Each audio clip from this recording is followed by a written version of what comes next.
Je to trošku výjimka, protože jenom minimum zkoušek probíhá, takže všechna 3 vozidla probíhají v jeden okamžik, což probíhá zrovna teď. Ale můžu říct, že například zkouška rychlosti na letišti v Přerově tu úspěšně splnila všechna 3 vozidla a potom zkoušky balistiky, protiminové ochrany, ty jsou rovněž za námi.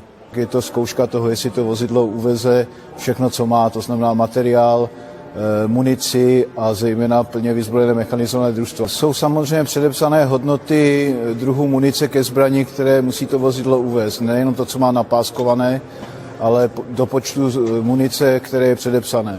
Samozřejmě sebou to nese i nutný proviant, to znamená, jsou tam 2denní dávky bojových potravin pro celé mechanizované družstvo. My se zabýváme i modernizovatelností, znamená to i zkouška při plném obsazení materiálem a osobami, i jestli je tam prostor, který požadujeme pro případnou další modernizovatelnost. Stará bevka už jsou opravdu za Zenitem. Jsou závadová, protože součástky jsou staré a opotřebované.